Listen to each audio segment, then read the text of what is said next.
ako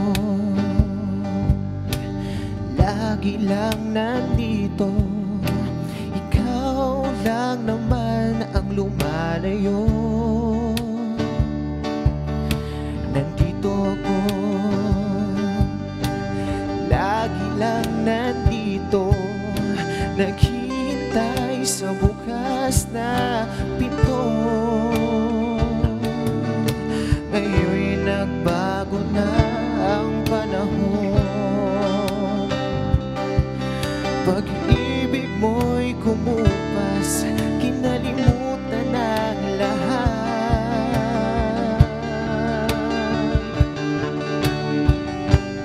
Di ko alam ang nangyayari, lahat ay kay bilis at nalalamig ka na pala.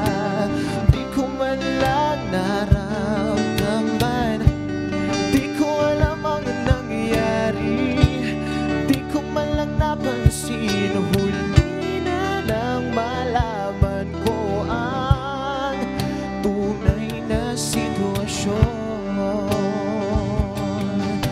Pagmulat ko'y wala ka na sa aking piling. Bangungot ba ito at di na magising? Pangako mo, pag-ibig na walang hangganan, ngunit bakit ako ngayon'y iniwan? Di ko alam ang nangyayari, lahat ay kay bilis at nalalamig ka na pala.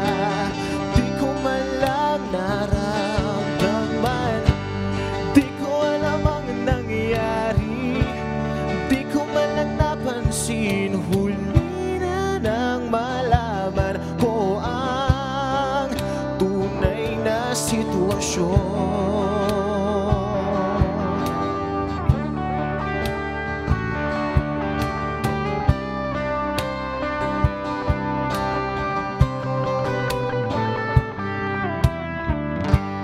Di ko alam ang nangyayari, lahat ay kay bilis at nalalamig ka na pala.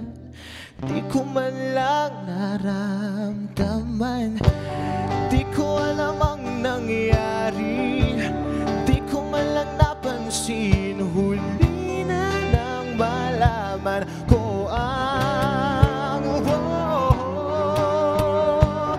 di ko alam ang nangyayari, lahat ay kay bilis at nalalamig ka na pala.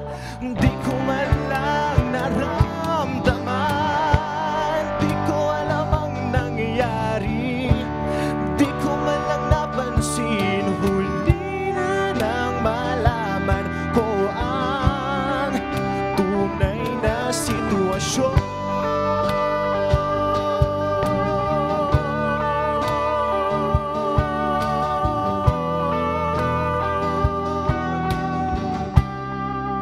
Tunay na sitwasyon.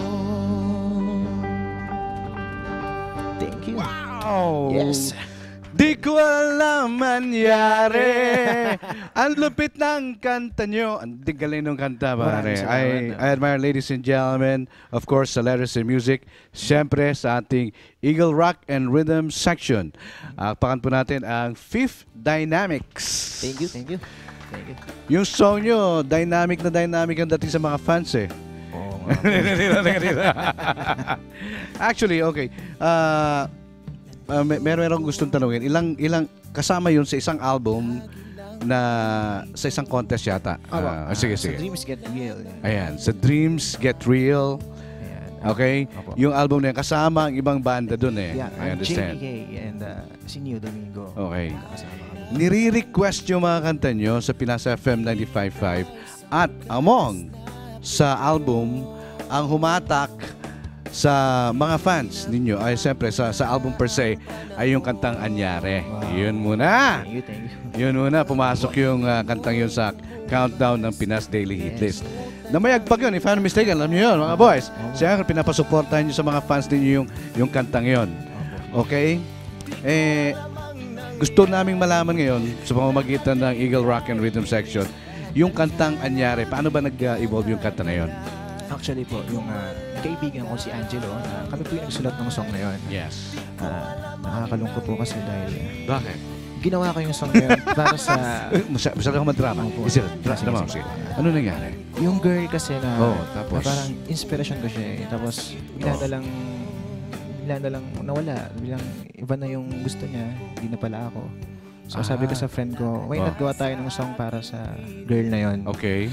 And ayun po. Nauna ay inspirasyon. Opo. Sumunod nun, hindi na pala. Nawala na. Tapos after po nun, na-realize na aming manager na si Sir Chris na sige, tuloy natin yung song at nire-rate niya rin. Tumulong siya sa mga lyrics. Okay. Kaya yun po, natuloy na yung Anyare.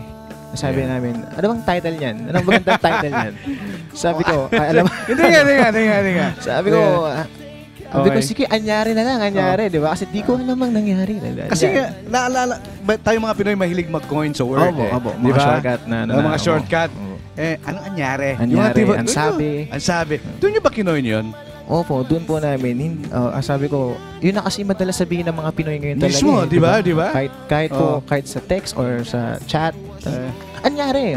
Tapos, kunyari, merong hinahanap na bagay. Tapos nawala. Anyare! Nagulat. Di ba? Nawala yung boyfriend, nawala yung girlfriend. Anyare! Pakilala mo muna yung mga bandmates natin. Siyempre, ito ang ating sa lead. Sa lead? Siyempre si Eljon. Lead guitar. On bass. Si Jay. On drums and cajon. Adwin. Okay. And rhythm guitar, is Peter. And the lead vocalist? Mark. Ayos yan.